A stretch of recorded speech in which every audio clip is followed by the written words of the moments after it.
Well, not worse, but people start phasing back in the first week of September. I'd say when we're into the second week, we should be back into normal flow. Is it better to dive into violence once you see it or wait a little? Well, normally you dive into violence once it's identified and you don't wait. All right. But in this period, I would say no anticipation, whether it's violence or not. I would say that's the better play if you're concerned with being whipped out. And guys, especially on Mondays, like on Mondays, you traders in the program, you have your full week and your full day, right? So you got, if you're at level 1, you got $300 for the day to lose, and then you got the full $600 for the week. So you're at full throttle. You don't want to take big hits on Monday. That's big. You don't want to take your big hits on Monday where you experience maximum loss per day on Monday. Now you've got $300 to lose for the entire week. That's crazy, right? So like you have to protect your week. You have to protect your Mondays and your Tuesdays, and you don't want to blow all of your trading up front in the week. So the last thing you want to happen is to be thrown by excessive volatility that gives you a blowout that it has you experiencing maximum loss per day in the first day of the week. Now you have to trade Tuesday through Friday really, really carefully. This puts undue strain on your trading. It's still partly a math game, guys. You have to know your numbers. You got $600 to lose. Do you understand what I'm saying? A few of you let me know. All right. It's like if you go on vacation, right, with $2,000, you don't blow 1,000, and your vacation is 5 days. You don't blow $1,000 on the first day of your 5-day vacation, and you've only got now 1,000 for the rest of the 4 days. That's insane. All right. All right, let's go. Let's do it. I will point some things out to you that I see.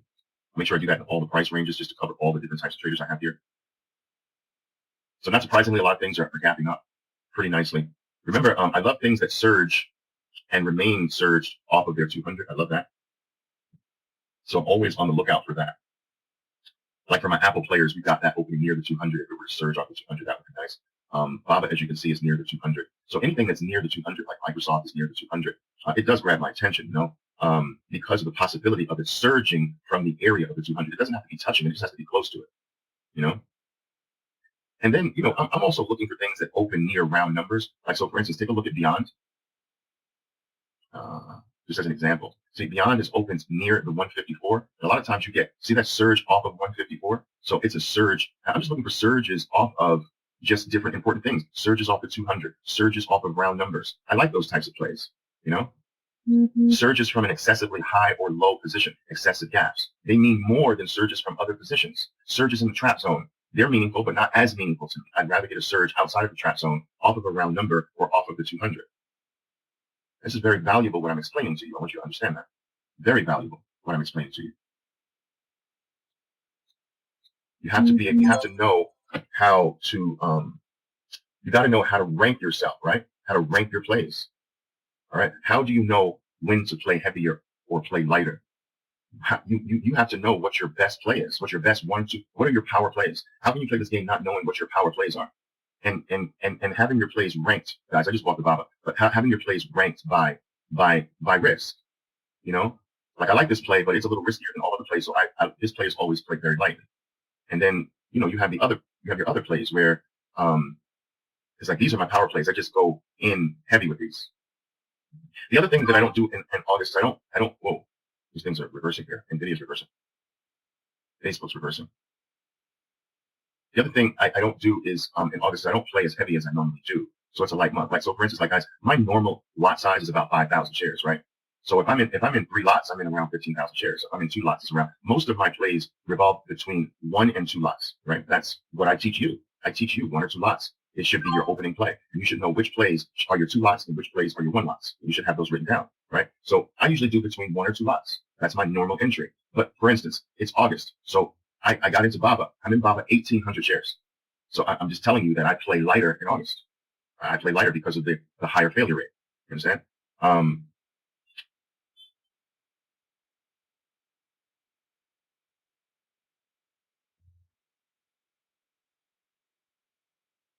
So quite a few things reversed here. Let's just see. PayPal is following through. Nice.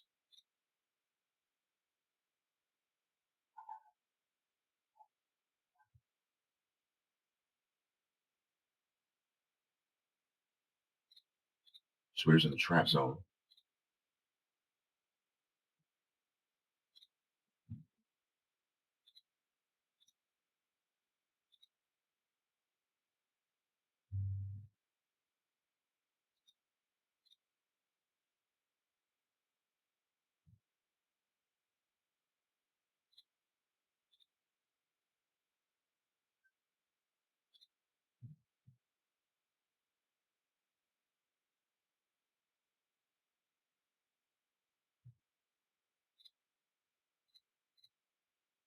Are you getting out on those reversals? Are you waiting for them to hit your stop?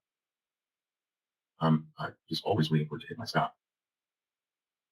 Because I try to protect myself against thinking, right? And well, more importantly, reacting, right? What Glenn's question suggests is, should you be making decisions, knee-jerk reaction decisions in the middle of your trade that basically abandon your plan? So your plan is to stop here, but are you now getting out before your stop? I mean, this is what you have to protect yourself from, at least during your developmental years as a trader. Because then how do you develop resolve and discipline to stick to a plan if the stock's movements make you turn you into a liar? Because you got into the trade with a stop. Now the trade makes you abandon your promise and your word. How do you ever become a resolved or disciplined trader that way? You have to first become a disciplined trader. And you have to let experience build up over time that gives you the exceptions, that teaches you the scenarios that are the exceptions. And then you build those exceptions into your plan so that it's not thinking, it is just a part of your plan. So for instance, when A and B happen, I don't wait for my stop. I get out, but that is now a part of your plan. And it's not a knee-jerk reaction that's happening at the moment. Usually that's just out of fear.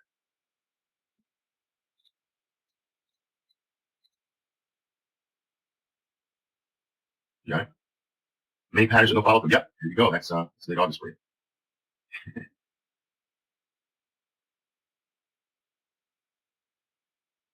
I will tell you that for me, trading smaller is a bit more boring for me. So August is kind of like slightly more boring for me. But at the same time, I always have some pretty sizable days in August. It's not like the whole month is. It's not like that. Okay, you should remember, excessive volatility works both ways. It can wreak a little havoc with your trading plan, but it can also be beneficial. It's a two-sided coin. And sometimes that excessive volatility in August has me have a super day. And I've had a couple of those this month. I mean, I haven't shown you. I don't show the super days, but I have.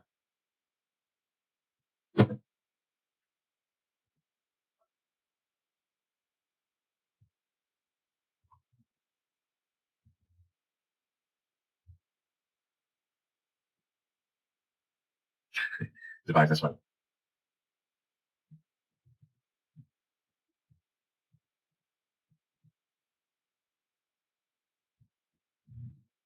Look, guys, here's the story of August, late August. Look at Microsoft. That's the story. Look at Facebook. That's the story of August. Green, red, green, red, green, red. Look at PayPal. That's the story of August. All right. Look at QCon. That's the story of August. Look at Twitter. That's the story of August. Okay, look at Apple. That's the story of August. It's all over the place.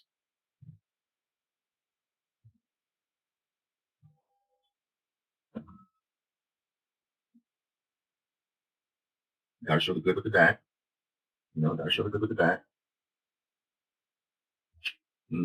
Okay, okay, okay. Vamos a ver. We're going to see. Vamos a ver. Am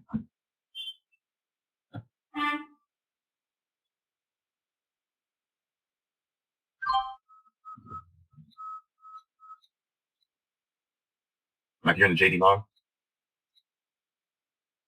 All right. We'll see. I'm just not doing anything yet here. Microsoft finally broke down here.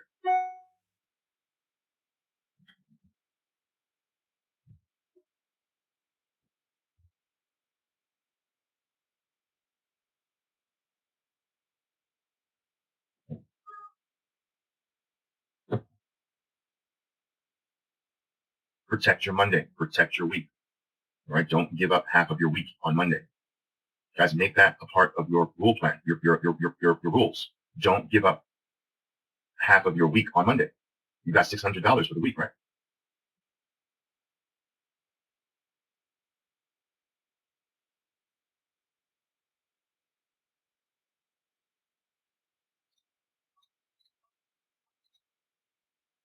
You should never forget that this game is more about controlling the losses than it is about winning. I'm always telling you the winners happen without you. They basically happen to you. Winning is something that happens to you. Losing correctly is something from you. It's very different because losing correctly can't happen to you. You have to create that up, right? But a small loss, you created the small loss. Do you follow what I'm saying, guys? That's very, very important to understand. All right, guys, let's go. All right, so please understand that.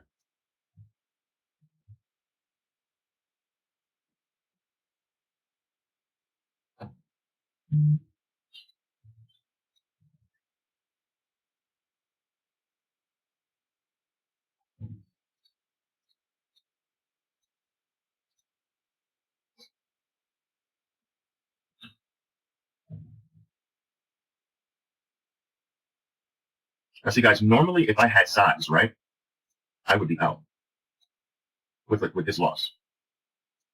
All right, or maybe again if I add it down here. All right, but my size is so small. I'm like, whatever. Let's just give it the whole thing. The reason is because whenever I don't get the move that I expect and it wipes out my reason, I'm only looking for a bounce part of the way back up. You follow? So,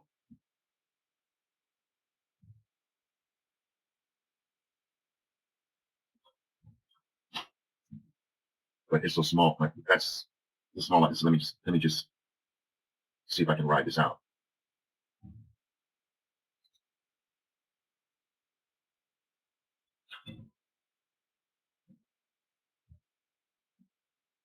Microsoft pull back into. I Another thing I do, guys. I don't think this is. I'm even running a risk even telling you this, but this is not what a lot of you are ready for. But I do look at things that are heavily weighted in the indexes, right? So I look at the stocks that move the indexes more than other stocks like Microsoft, Apple, stocks that have a heavy weighting. And uh-oh, uh-oh, uh-oh, uh-oh, uh-oh, uh-oh, uh-oh, uh-oh, uh-oh. Let's see this here, guys. Oh, I did it in Spanish. It's crazy. Oh, oh.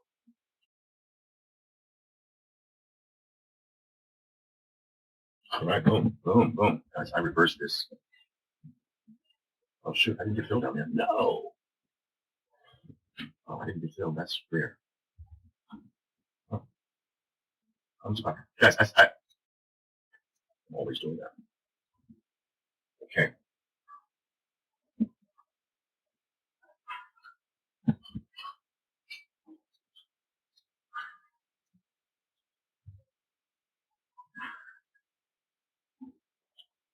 All right.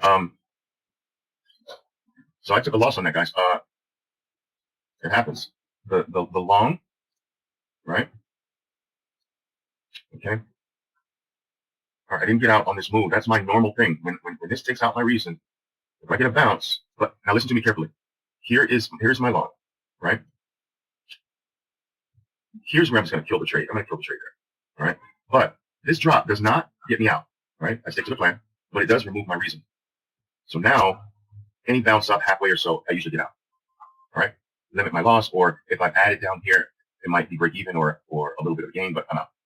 I didn't do that because of light size, but I did flip the trade here and got out on the move down. It didn't cover all of my losses because this drop was so fast. I didn't get the size that I was hoping for. But if I got the size, I would have been able to get more of my loss back, or even maybe break even or something like that. Okay, so I took a loss, $1,100. It happens. Got to show the good with the bad. All right.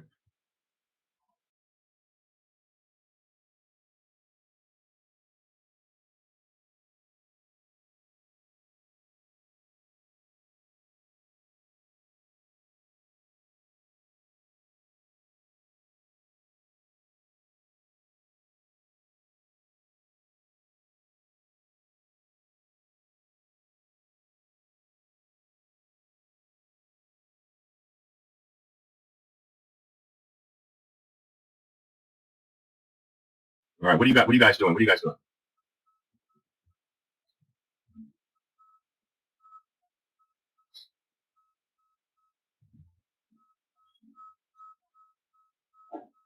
Along with MS. Let's see, MS. Right.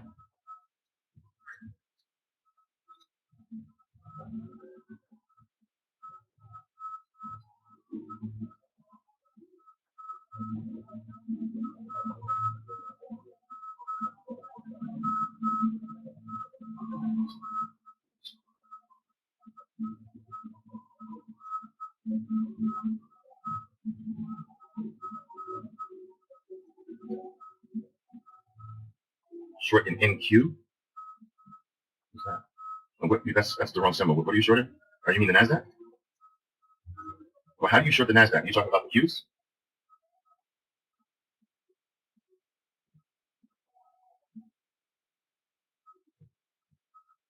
Ah, you're short futures. Okay, got it.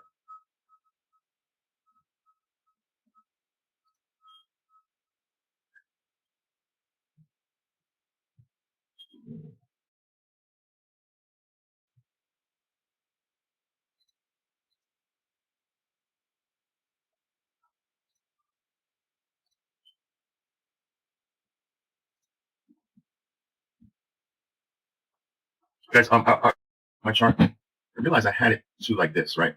I want you to be careful about looking at your charts like this. Now, some traders do okay with it, to be honest with you, but I don't know. I don't know if that's more an exception and that most traders do bad. This gives you more of a distorted view of what your stock is doing.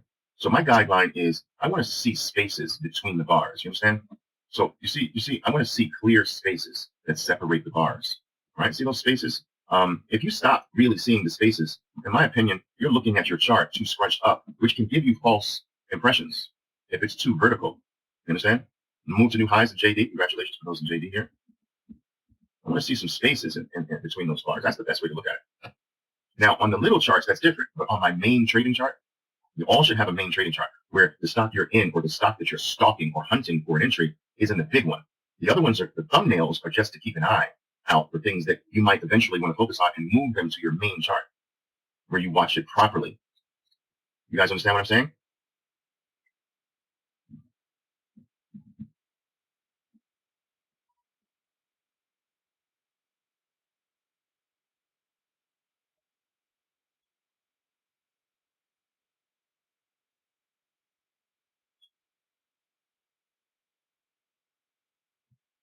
The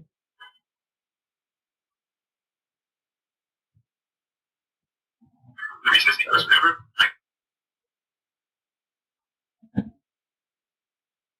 nice, okay.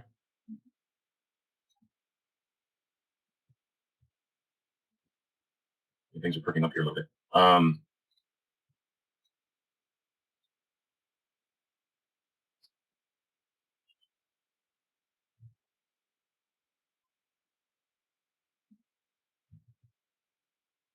Elephant sailing.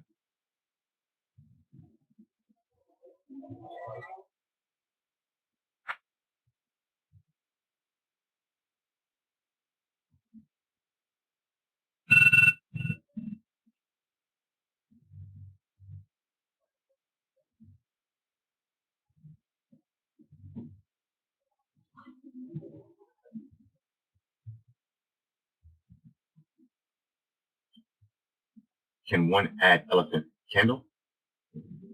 You got to be way more specific than that for me to answer that question. What are you talking about, Mike?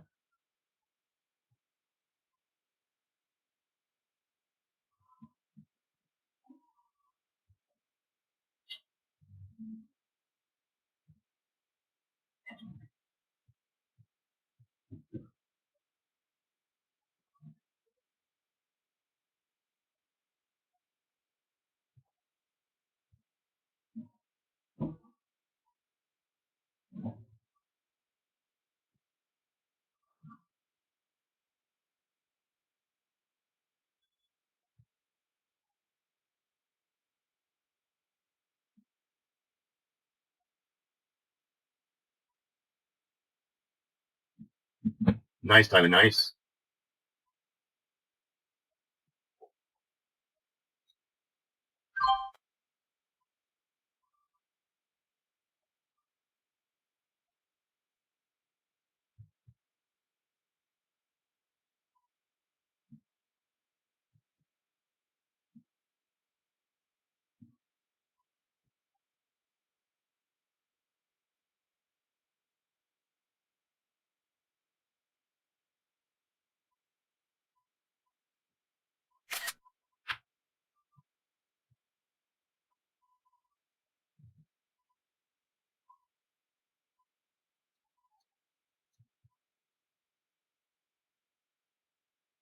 Michael,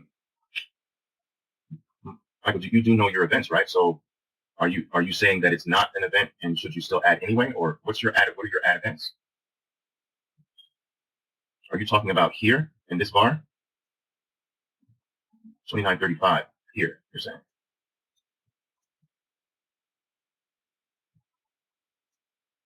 Yeah, this is taking out a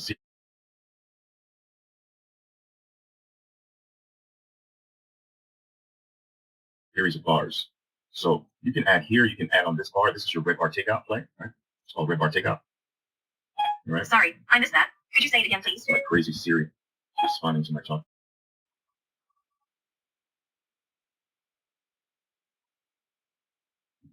Nice, Joyce. Nice. Awesome. Nice play on the JD, guys. Nice play on the JD.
Well, everything depends on how it pulls back, Michael. Doesn't it? Isn't that what I teach you? If it's a violent pullback, then no. If it's a controlled pullback that stays in the upper 50%, then yes, you can give it a try. You guys should know all of these things. I mean, I have no problem repeating it, but repetition has a value.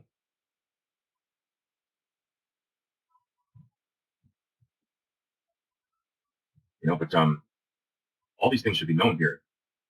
These questions I'm being asked today. If you want to make sure, that's fine. But I hope you know these things. You guys, listen, redoing some of these events helps to sharpen you. Live trading camp, don't just do that one time. Trade the open like a boss, don't do that just one time. I try my very best to make it as easy as possible for you to do it. I know it's another financial commitment sometimes for you, but I do my best to make it as low as possible for you to be able to do it. I mean, I do have to cover my costs and stuff, but you know, these things sharpen you, you know, over and over and over again. And I wouldn't tell you to do it if I didn't believe with all my heart and soul that you take big jumps forward every single time. You know, and the reason of that is not because of me, it's because of you. Like, it's like you go out into the world, you gain experience from the last time you were with me. So you start turning the information is, you get information first, but it's not really knowledge first. I know people say it's knowledge, but at the first stage, it's information. You make it knowledge. You make it your knowledge through experience with that information. So you go out into the real world, you gain experience with the information. Over time, that experience turns the information into your knowledge. That knowledge becomes part of your base, part of your foundation, basically part of who you are. And so then you come back to me from a higher state. You're more experienced because you've been trading. You got deeper realizations about things. It's less theoretical. Now, the information will hit you differently because you are not the same after that period of experience. It's impossible for you to be the same individual. And so this is why when you do an event again the second time, you're like, oh my God, you get so much more out of it. And you wonder, like, did I ever say this before? Like, oh my God, this is crazy. I don't remember this. It's not that it wasn't said or done. It's because you're different and now ready to receive more. It's hitting you differently. You understand? And so it is that back and forth. Come back to me. Boom. Go out in the world, gain experience. Come back to me. Boom. Go back out into the world, gain experience. It's like if you think about it from a sports perspective, you go play the game. Boom. Then you come back into the locker room. With the coach, you go after plays, you watch the video of the game, you spot mistakes, you correct them, you tweak them, different suggestions, you change a few plays, boom, and you go back out for game number 2. After the game, you come back into the locker room the next day or something like that, or studying the game and how did it go, and it's that back and forth, back and forth, back and forth. That's what creates better and better plays on the field for sports teams, game after game after game, and that is what creates better plays in you, in this sport called trading, week after week after week.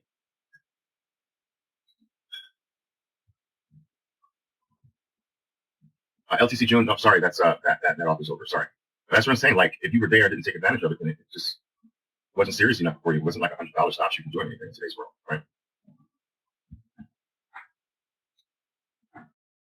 But yeah, don't value repetition. Know what repetition does for you. It is that process. It is not like the people who take the attitude of, oh, but it's the same thing. I'm just going to hear the same thing. They have no clue of the process of getting better and the process of what experience does to you by changing you and you coming back with wider eyes and a wider open spirit. And all of a sudden you receive double that you received from the first one. And people don't understand how that back and forth works.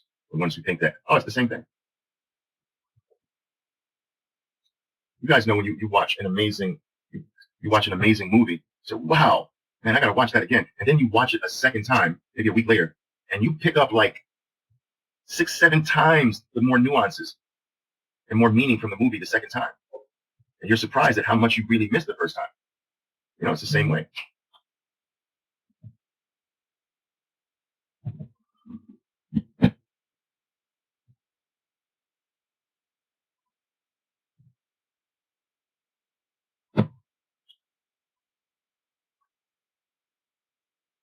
Yeah, those are deeper than you realize, right, Jason? The Captain America and Avengers. Let's do it, Andrew. Let's do it.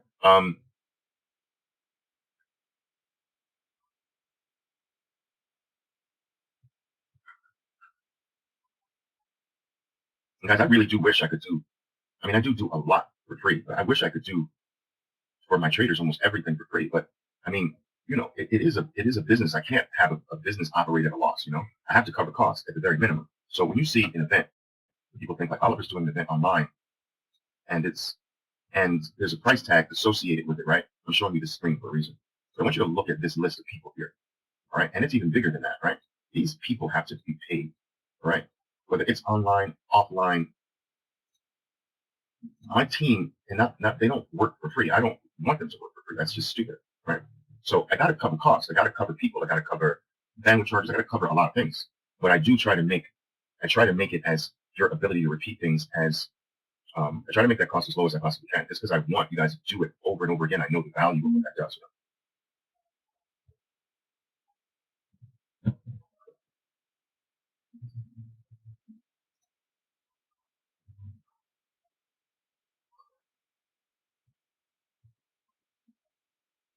Thank you, Pablo. I appreciate that.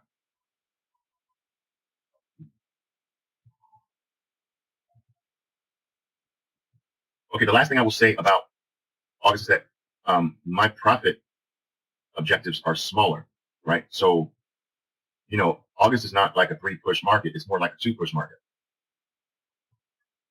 on most days anyway.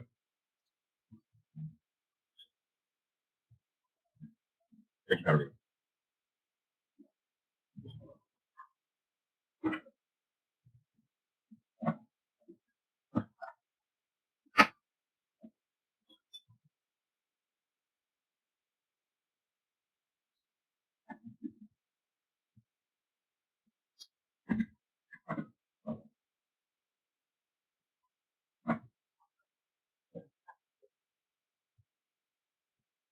All right, guys. So I'm gonna head out. This is a very busy week for me, but good session. I couldn't produce a win for you here this morning, but those are valuable too to learn from.